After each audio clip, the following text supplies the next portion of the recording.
Finally tonight, shedding light on hunger in the U.S. through the eyes of women struggling to put food on the table. The NewsHour's Mary Jo Brooks has the story.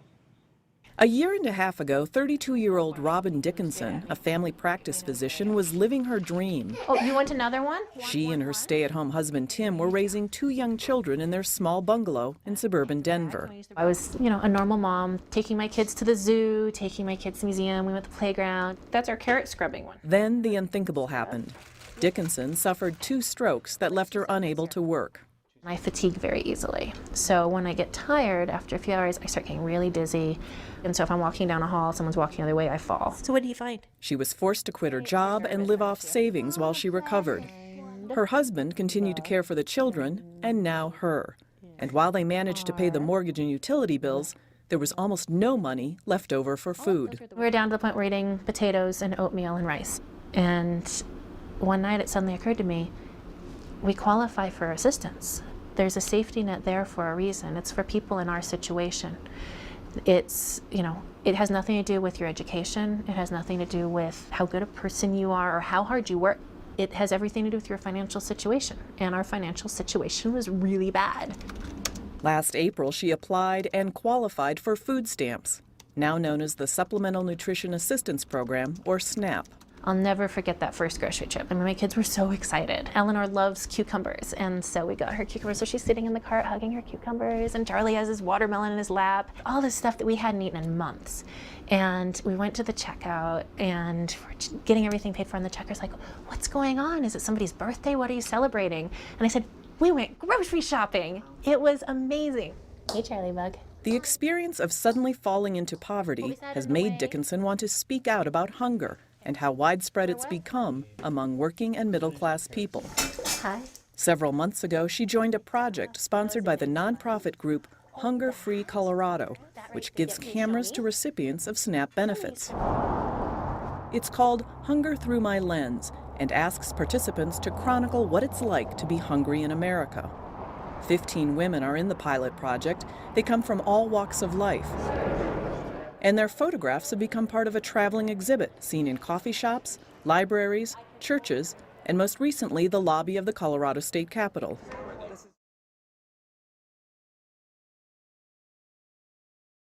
A Colorado group is letting you see how it would feel if you couldn't afford food. A unique exhibit opened today at the McNichols Civic Center building. And this exhibit uses virtual reality to walk you through the experience. Denver 7's Gary Brode shows us how new technology is helping shed light on a major problem not just in Colorado, but across the globe.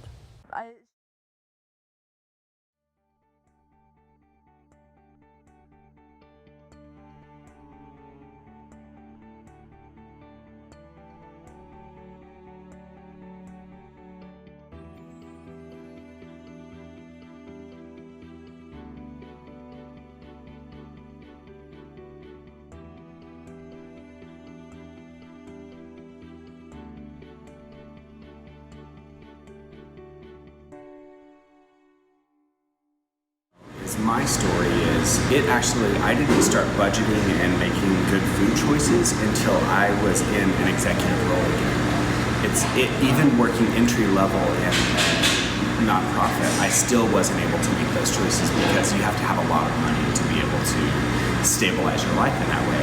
And the other thing that's really important for everyone here is, let me be clear, I gained weight while I was hungry. I gained weight while I was hungry.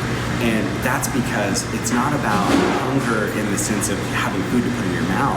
It's about hunger in terms of how to have good food to put in your mouth and into your system. And when we have highly processed foods that are incredibly cheap, it causes diabetes and weight gain and all of these things that folks are struggling with. And so hunger, just because someone looks a certain way, doesn't mean that they're not hungry.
Here inside the exhibit is a board where some wrote down their reaction after experiencing this virtual reality shopping. Some called it stressful, others heartbreaking, and for JoJo Bear, it was all too real. This is 1,000%, like literally I am this lady when I'm in the stores. You know, I think it's cool that you guys actually made this, because like I didn't realize like maybe other people are feeling that way too.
Joining Hunger Through My Lens was a decision I thought a lot about, and it came down to that I wanted to shatter the stereotypes around people who use food stamps, because I felt like if the people that were in my life and that I knew, if they knew that I was on food stamps, maybe, just maybe, it would change their thinking. And I also felt that I really needed to speak on behalf of many other people who would be afraid to speak out, would be afraid to advocate on their own behalf. And because I feel very passionate about people not being disenfranchised and not having to suffer through poverty. And I think it's important for me to be an advocate and a voice for them.